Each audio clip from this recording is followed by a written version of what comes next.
भगवान के परम प्रेमी वैष्णव, सादर जय श्री कृष्ण, राधे राधे।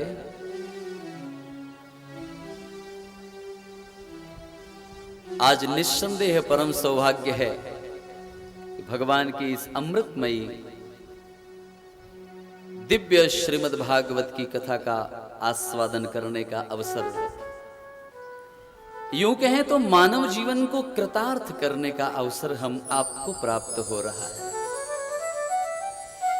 सच्चाई तो यही है कि जो जिंदगी के क्षण सत्संग में व्यतीत हो जाएं, वही क्षण उपयोगी क्षण माने जाते हैं।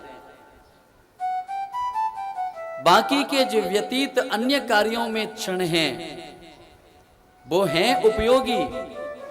किसी पतित दुखी जीव की सहायता करना भी और उसमें व्यतीत किए गए क्षण भी उपयोगी सिद्ध होते हैं।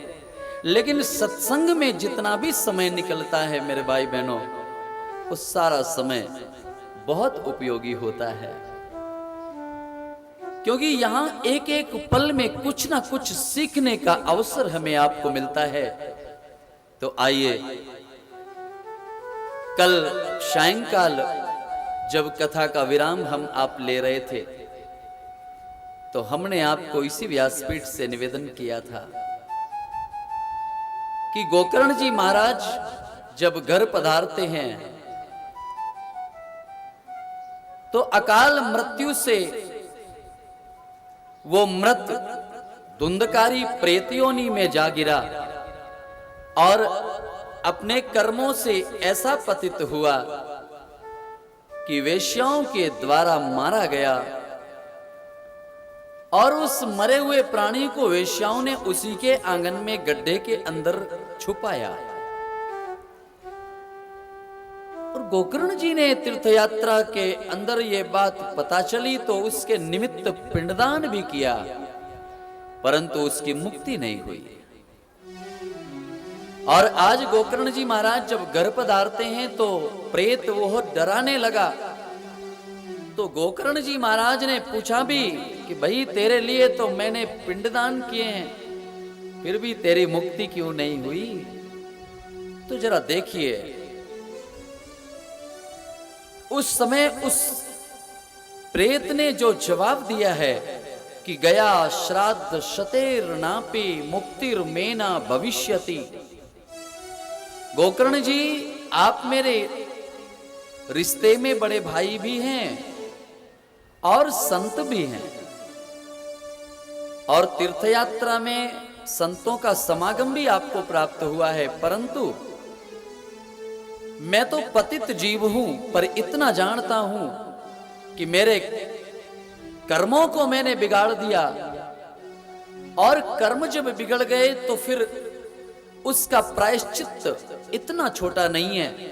100 बार भी आप मेरे निमित्त यदि पिंड दान करें तो भी मेरी मुक्ति, मुझे ऐसा लगता है कि संभव नहीं है। तो क्या करें?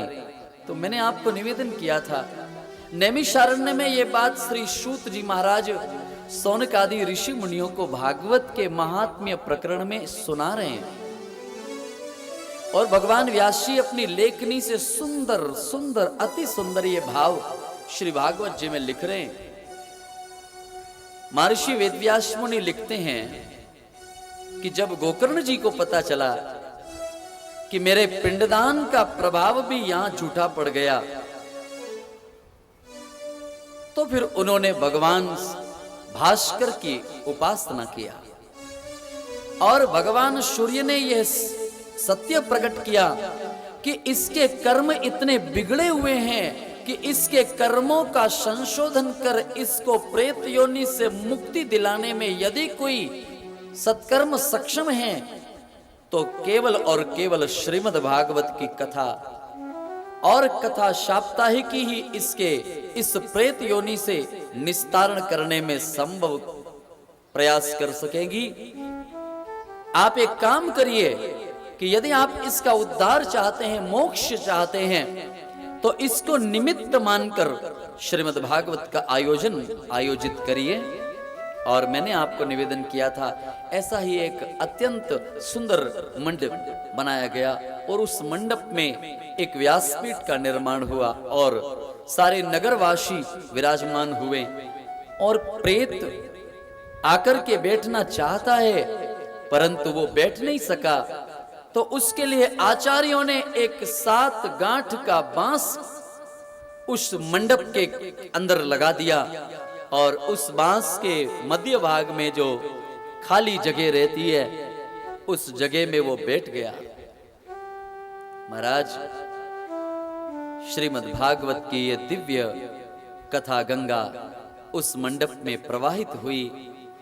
श्री भागवत जी में लिखा है कि पहले दिन की कथा जब हुई, मेरे भाई बहनों, पहले दिन की कथा के समापन पर 7 गांठों में से एक ग्रंथि का वेदन हो गया। महाराज जी, दूसरे दिन की कथा जैसे ही संपन्न हुई वैसे ही दूसरी ग्रंथि अपने आप टूट गई।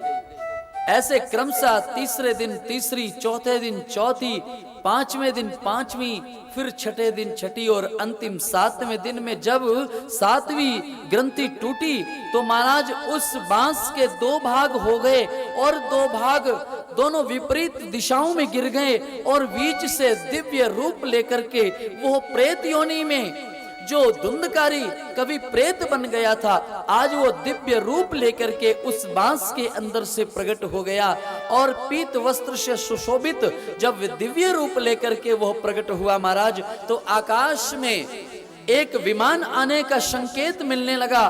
कुछ ऐसी आवाजें प्रतीत होने लगी मानो कोई विमान आ रहा है और पल भर बीता नहीं महाराज, कथा मंडप के सामने एक विमान का प्राकट्य हो गया और विमान में से कुछ भगवान के पार्षद सेवक दूत उतर करके श्री गोकर्ण जी महाराज जी के सन्मुख आते हैं, प्रणाम करते हैं, गोकर्ण जी महाराज को नमस्कार करते हैं, जय जयकार करते हैं, अपना परिचय बताते हैं। महाराज, मैं भगवान का भेजा हुआ पार्षद हूँ, दूत हूँ और मैं विमान लेकर के आया हूँ। तो गोकर्ण जी महाराज ने सहसा प्रश्न किया, अरे भाई, ये विमान किसके लिए?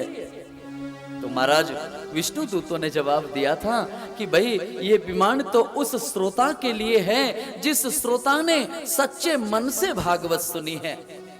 और महाराज, आपको सुनकर जानकर आश्चर्य होगा मेरे भाई बहनों कि उस पूरे मंडप में आप जैसे हजारों श्रोता विराजमान होकर के भागवत कथा का आनंद ले रहे थे। सबों के मन में एक उतावलापन, एक अधीरता पैदा हो गई, एक विचार पैदा हो गया कि मन लगाकर तो मैंने भी कथा सुनी है, तो बाजू वाला भी कहने लगा मन तो मेरा भी कथा में लगा था, तो तीसरे ने भी अपना भाव विचार करना शुरू कर दिया, मन तो मेरा भी लगा था। सारे ही विचार करने लगे, मन तो मेरा भी लगा था, मेरा भी लगा था, मेरा भी लगा था। प्यारे, परंतु मन किसका लगा था यह भागवत बता रही है। उस समय विष्णु दूतों ने कहा कि मन जिसका लगा है गोकर्ण जी महाराज, वो और दूसरा कोई नहीं, वो प्रेत योनि में जो आपका धुंधकारी है, जो बांस के भीतर बैठा था, सच्चा मन तो भागवत कथा में उसी का लगा है। बोलो राधे राधे। और उसी को इस विमान में ले जाने की अनुमति हुई है और वो पीत वस्त्र से सुशोभित जो धुंधकारी अब दिव्य ब्राह्मण का वेश लेकर तेजस्वी बनकर सारे पापों से निष्पाप होकर सारे झूठ और अन्याय से परिष्कृत होकर दिव्य रूप लेकर खड़ा हुआ है। हाथ जोड़ करके श्री भागवत ग्रंथ के सन्मुख उसको पकड़ करके उन विष्णु दूतों ने, उन पार्षदों ने विमान में आरूढ़ कर दिया मेरे भाई बहनों। और जैसे ही विमान को उड़ाने चले, सारे श्रोता जनों ने मेरे भाई उस विमान को पकड़ लिया।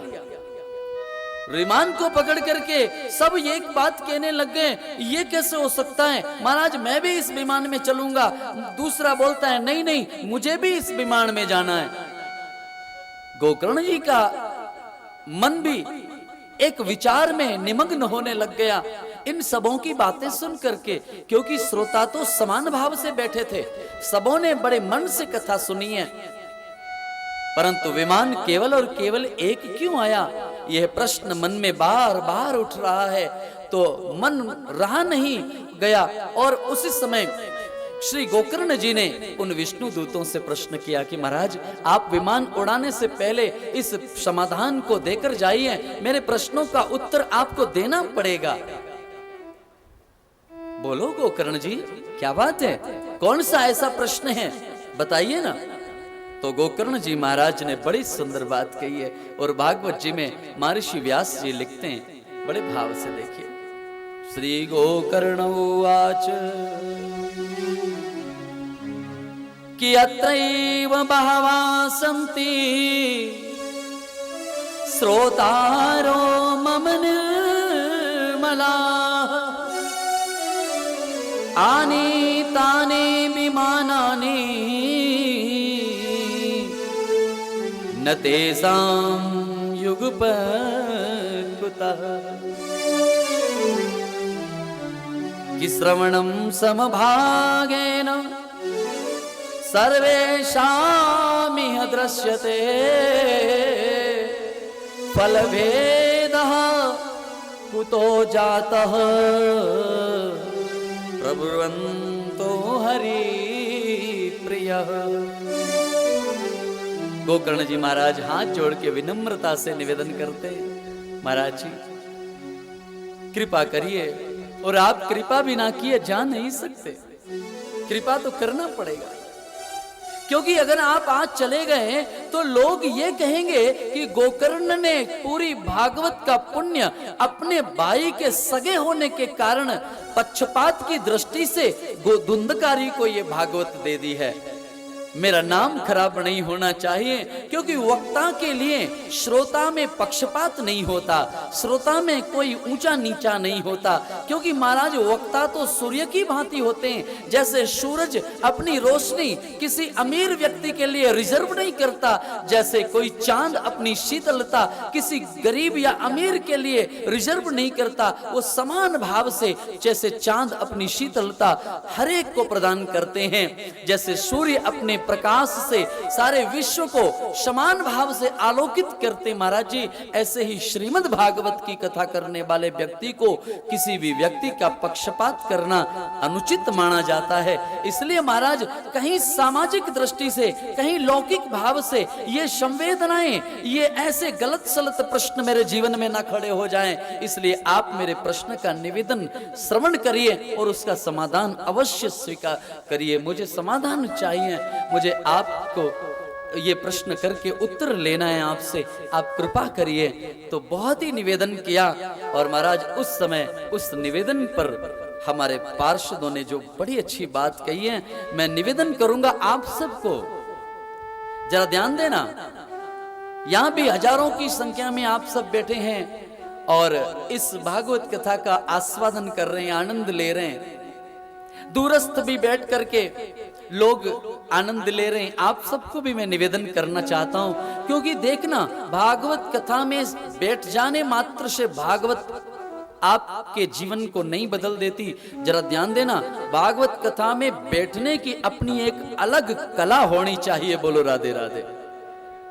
यदि जरा निवेदन कड़वा जरूर है, तीखा जरूर है, पर सावधानी से इसे स्वीकार कीजिएगा और अपने आप को परिवर्तित करने का प्रयत्न कीजिएगा मेरे भाई।